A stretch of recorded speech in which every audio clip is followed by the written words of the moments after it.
एक बार किसी रिपोर्टर ने रतन टाटा जी से सवाल पूछा कि सर आपके रहते हुए एशिया के सबसे अमीर इंसान मुकेश अंबानी जी क्यों हैं? तो उन्होंने बड़ा ही सुलझा हुआ और दिल छू लेने वाला जवाब दिया। उन्होंने कहा कि हम इंडस्ट्रियलिस्ट हैं और मुकेश अंबानी जी बिजनेसमैन हैं। हम ये नहीं चाहते कि इंडिया इकोनॉमिकल सुपर पावर बने, बल्कि हम ये चाहते हैं कि ये देश, ये इंडिया खुशहाल नेशन बने। और इसी सपने को पूरा करने के लिए रतन टाटा जी अपने पैसों का अधिकतर हिस्सा चैरिटी में डोनेट कर देते हैं।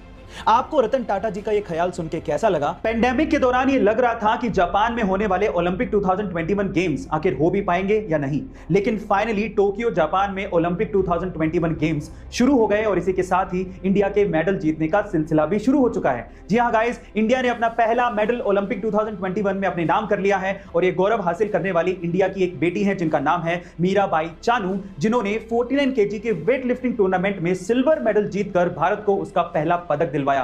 गाइस, मीराबाई चानू मणिपुर से बिलोंग करती हैं और पिछले 5 साल से इस सपने के लिए कड़ी मेहनत कर रही थी और फाइनली उनका यह सपना पूरा हो गया है। गाइस, आपका इस भारत की बेटी की सक्सेस के लिए क्या कहना है कमेंट सेक्शन में जरूर लिखिएगा। हाल ही में YouTube के शॉर्ट्स प्लेटफॉर्म पे दुनिया के सबसे फेमस के-पॉप बैंड BTS ने भी अपना शॉर्ट्स रिलीज किया और देखते ही देखते वो वायरल हो गया। अभी तक 52 मिलियन से ज्यादा व्यूज उस पे आ चुके हैं और थोड़े दिन पहले तक तो वो नंबर 1 पे ट्रेंड कर रहा था।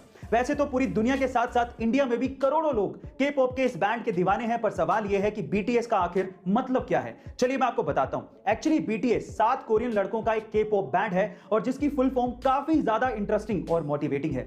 BTS का फुल फॉर्म है बैंगटन सोनिएंडन, जो कि एक कोरियन लाइन है जिसका हिंदी में मतलब है गिरकर फिर से उठना। तो चलिए गाइस, फिर से उठ जाइए और BTS के इस डांसिंग चैलेंज को एक्सेप्ट करिए और अपना पहला डांसिंग शॉर्ट्स बनाइए, because you don't need any permission to dance. Guys, आपने अक्सर महेंद्र सिंह धोनी को यानी कि हमारे MSD को सन 2007 के वर्ल्ड कप के बाद से ही हर एक मैच में जीत के बाद स्टंप को उखाड़कर अपने साथ ले जाते देखा होगा, पर सवाल यह है कि धोनी आखिर ऐसा करते क्यों हैं? जब उनसे इस बात का जवाब मांगा गया तो उन्होंने बड़ा इंटरेस्टिंग जवाब दिया। उन्होंने कहा कि ये मेरा रिटायरमेंट प्लान है। एक्चुअली जब भी मैं स्टंप को उखाड़ता हूं तो मैं कभी नहीं लिखता कि वो मैंने कौन से मैच में किया था, और रिटायरमेंट के बाद मैं अपने ही वीडियोस को देखूंगा और ये सोचूंगा कि ये स्टंप मैंने कौन से मैच में उखाड़ा था, और रिटायरमेंट के बाद यही मेरा टाइम पास है। गाइस, आपको धोनी के इस इंटरेस्टिंग आंसर पर क्या कहना है कमेंट सेक्शन में जरूर लिखिएगा। अगर आप डॉग लवर्स हैं तो आपको ये पता ही होगा कि डॉग्स कितने समझदार होते हैं, और कुछ ऐसा ही नजारा कोलंबिया में एक जगह पर देखने को मिला जहां पर एक डॉग एक स्टोर पे कस्टमर्स को पैसे देके कुकीज खरीदते देखता था। तो उसे लगता था कि हरी पत्ती देने पर कुकीज मिलती होंगी, तो वो अपने मुंह में हरी पत्ती दबा के स्टोर के काउंटर पर पहुंच गया।